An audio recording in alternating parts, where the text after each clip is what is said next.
wakil rektor satu yang bilang saya kayak gini jadi malu nih saya. Ya jangan malu, harus bangga.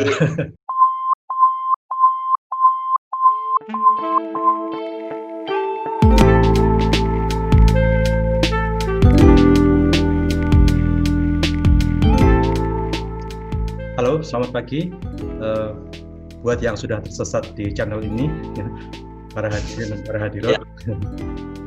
Ya, pagi ini saya ditemani oleh seorang calon lulusan dari sastra Inggris, namanya William Nathanael. William ini mahasiswa sastra Inggris angkatan 2016 dan dia baru saja menyelesaikan skripsinya. Ya, jadi kita akan bincang-bincang sejenak dengan William Nathanael, pesan dan pesannya selama studi di sastra Inggris. Ya, William, selamat pagi. Pagi, Pak Patris. Ya, bisa mengenalkan dirinya sejenak tentang siapa kamu dan dulu sekolah di mana dan angkatan berapa seperti itu. Ya, jadi perkenalkan, nama saya William Nathanael, saya mahasiswa Prodi Sastra Inggris angkatan 2016. Sebelumnya di Sastra Inggris di Universitas Majung, saya adalah siswa dari SMK jurusan Jasa Boga. Seperti itu, Pak. Oke. Jadi kamu masuk ke sini tahun 2016 ya? Iya. Berarti genap 4 tahun selesai ya? Iya. Iya, puji Tuhan selesai. Tepat waktu. Ya, bisa kamu ceritakan suka dukamu sebagai mahasiswa di Sastra Inggris Majung? Ceritanya mulai dari background dulu ya Pak. Jadi karena background saya itu SMK dan Jasa Boga, lalu masuknya ke Sastra Inggris di Universitas Majung itu sempat bimbang dan takut sekali saat mengikuti pelajaran. Dan waktu menjadi mahasiswa baru pun saya ini nggak pede akan saya sendiri saat menjadi mahasiswa, karena dari background saya, lulusan saya SMK Boga yang sangat, menurut saya sangat bahasa Jawanya nyelempang. Iya, nyelempang dari jurusan sebelumnya gitu. Dibandingkan dengan satu kelas itu mayoritas teman-temannya dari SMA, bahasa, dan waktu mengikuti pelajaran mereka kayak banyak nanya, banyak menjawab, saya langsung minder gitu rasanya. Tapi sukanya adalah para dosen-dosen ini yang benar-benar mensupport, terus membantu, dan juga sabar dalam mengajar mahasiswanya di dalam kelas. Membuat saya itu menjadi semangat belajar, dan sering kali saya curhat ke dosen-dosen tentang saya ini nggak pede dan lain-lain, tapi dosen itu selalu menyemangati dengan cara yang unik, sehingga saya merasa bahwa saya bisa, dan akhirnya pun saya bisa menyelesaikan skripsi saya sampai akhir dan bisa survive sampai di sini. Itu juga saya benar-benar berterima kasih kepada para dosen, karena ya seperti itu sih Pak ceritanya.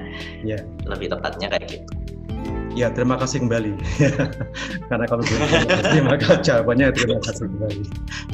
Ya, memang seperti sudah saya katakan, kamu termasuk salah satu mahasiswa yang punya motivasi tinggi. Kami tahu bahwa jurusanmu bukan jurusan SMA seperti teman-teman lain, tapi toh saya masih ingat pada waktu mengajar kamu pertama kali di kelas Voket, itu kamu duduk paling depan, kalau nggak salah bersama Sandi, kalau nggak salah ya. Kemudian selalu menunjukkan minat yang tinggi untuk tetap belajar, sekalipun saya tahu bahwa itu sulit ya, tapi ya kamu punya motivasi yang tinggi, kamu punya kemauan yang tinggi untuk menguasai satu bidang yang kamu katakan tadi agak tidak nyambung, atau mungkin seperti nyelempang dari bidangmu di SMK dulu ya. Kabarnya kamu juga sudah diterima bekerja ya? Iya, jadi sudah diterima sih. Aduh, mau sombong nanti. Diterima Pak, ya. Dapat tawaran, terus saya terima, akhirnya ya diterima. Oh begitu, jadi keren ya. Takut sombong Pak kalau dibilang diterima. Berarti ya kan yang cari bukan kamu, tapi mereka yang nawari kerjaan loh. Kan lebih bagus daripada kamu yang ada kerjaan. Jadi malu. Salah. Ya, boleh diungkapkan mungkin bekerja sebagai apa dan mungkin juga di perusahaan mana? Jadi diterima kerja di bagiannya sales marketing karena lebih diupayakan untuk bisa memahami produk dari pabrik tersebut. Pabriknya adalah PT Altek Prasita Astama di Cidahu, Jawa Barat. Jadi nantinya saya setelah lulus nanti saya akan pergi ke sana menjadi sales marketing dulu. Di sana juga kenapa saya mau terima yang sales marketing karena saya ingin mengembangkan juga public speaking, skill public speaking saya. Terus ya pronunciation juga yang juga Pak Patris selalu warning saya supaya hati-hati dalam pronunciation. Jadi saya ambil challenge itu untuk terus belajar seperti itu. Iya. Ya, berarti selamat bisa diterima di tempat kerja yang baru bahkan sebelum resmi lulus ya.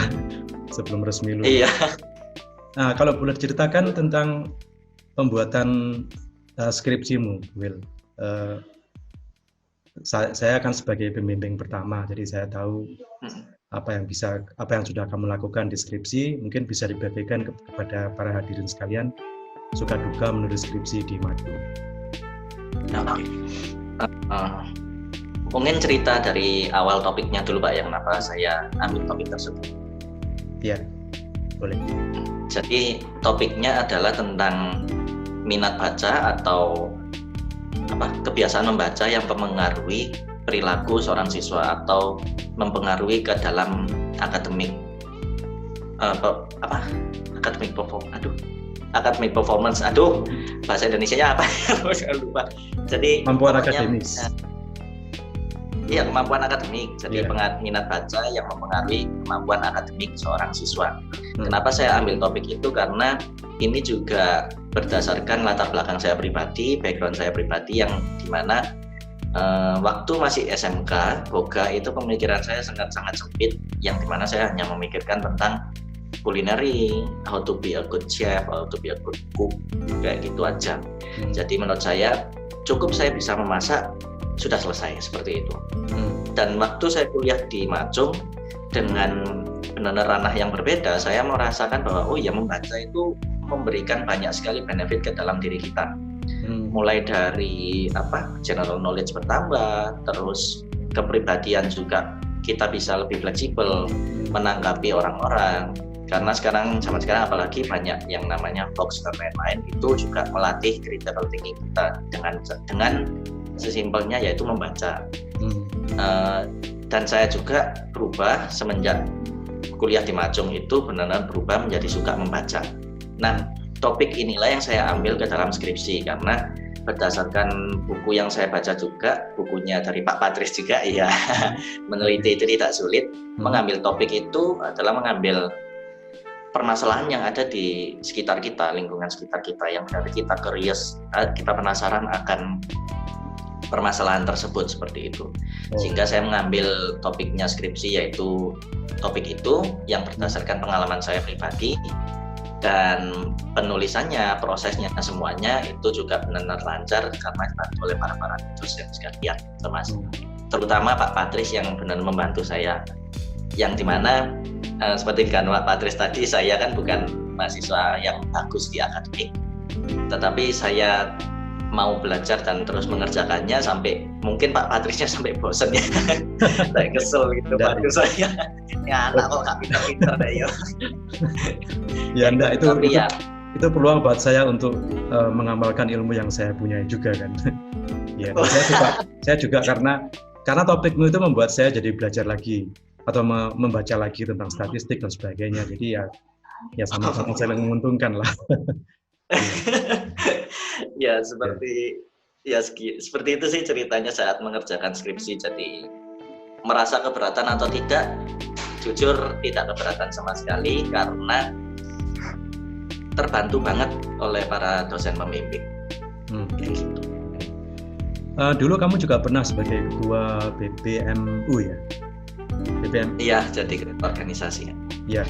Nah itu kan sesuatu yang bagus juga ya. Artinya kamu bisa melakukan kegiatan ekstrakurikuler, bahkan menjadi ketuanya, dan juga masih kuliah, ya kan? Nah, tipsnya gimana supaya bisa membagi waktu dengan baik? Tipsnya adalah lebih ke motivasi saat kita berani mengambil keputusan itu sih Pak. Jadi karena kembali lagi ke background saya waktu itu kurang semangatnya belajar di sastra Inggris karena background yang minder, sehingga saya ambil organisasi supaya saya merasa semangat untuk belajar lagi dan punya banyak kenalan, sehingga saya ingin membuktikan ke teman-teman juga kalau walaupun kamu dari bahasa, aku nggak akan kalah kok kayak gitu. Nah, saat join di organisasi pun pembimbing dari organisasi juga membantu, teman-teman lingkungan juga saling support ya, walaupun ada yang tidak, tapi itu juga saling support, membuat saya bisa membagi waktu antara yang mana nih yang harus dikerjakan duluan, ada tugas kuliah, ada tugas organisasi kayak gitu. Juga asiknya di Universitas Majong ini organisasinya itu bukan yang dilepas langsung sama para dosen, tidak, tapi benar-benar kita itu dibimbing dan silahkan belajar. Ini wadahnya organisasi, kamu belajarlah di sana. Sehingga kita bebas berekspresi, kita bebas berkarya di sana, kayak gitu. Dan juga tidak ada tuntutan yang benar-benar mahasiswa yang mau belajar berorganisasi harus dituntut A, B, C, D, tidak. Tapi silakan mau belajar apa, kayak gitu. Dan di sana berkat motivasi dan dukungan dari teman-teman juga, saya bisa jadi ketua seperti itu, dan saya membuat program-program yang juga lebih bagus dari sebelumnya kayak gitu sih. Oke. Gitu sih. Oke. Di kalangan para dosen kamu juga dikenal sebagai seorang pengusaha kopi ya. Pada waktu itu sempat mengelola kafe kopi ya di Jalan Bogor, Jalan Bogor ya. Iya. Iya, Jalan Bogor. Nah, itu juga salah satu kelebihan yang membuat kami terkesan juga. Jadi anak ini rupanya sangat aktif, bukan cuma di organisasi, tapi juga sempat punya usaha di luar kampus. Mungkin bisa ceritakan sedikit dulu tentang usahamu itu. Jadi kalau yang usaha kopi itu, jadi inget deh.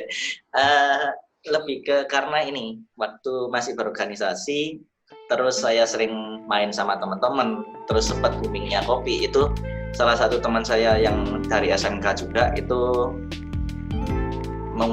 punya ide untuk membuat sebuah kafe. Awalnya bukan kafe kopi, tapi kita bukanya seperti warung mobil. Dari warung mobil sudah sempat buka, terus jadilah sebuah kafe. Kopi itu kita belajar tentang kopi ini, jadi ngeliat dari, ini famousnya kopi, kita buka deh kopi. Dan itu pun bukanya sebelum ada raminya kopi sawah, sebelum adanya kopi-kopi yang lain kayak gitu. Jadi kalau nggak salah 2017 Pak, 2017 akhir mau ke 18 itu saya buka. Ya mulai dari situ udah. Jadi sebelum kopi-kopi ini ada, saya udah buka itu, tapi kecil. Jadi memang karena mau belajar dulu, pakai uang sendiri, perhitungannya seperti apa, alat-alatnya seperti apa kayak gitu sih Pak. Jadi memang karena background boga, hobi membuat food and beverage, kita buka deh kayak gitu. Oke. Ya itu sangat bagus sekali, artinya kamu jadi orang yang multi talenta ya, bukan cuma bersastra dan pinter membaca bahasa Inggris dan sebagainya, tapi juga bisa memimpin organisasi kemahasiswaan dan bahkan bisa memulai sebuah rintisan usaha. Kalau boleh, para pemirsa dengar saran-saranmu untuk mereka yang ingin kuliah di Majong supaya sukses seperti kamu gimana? Jangan sukses seperti saya, Pak. Saya banyak kenalnya, Pak. Iya. Buat teman-teman yang mau kuliah, terutama misalnya mau kuliah di Majong, kuncinya adalah pokoknya semangat, jangan patah, jangan mudah menyerah. Saya pribadi kan termasuk golongan mahasiswa yang bisa disebut mahasiswa salah jurusan, Pak ya. Ya enggak loh. Artinya bisa lulus dalam 4 tahun kan ya, bagus. Iya.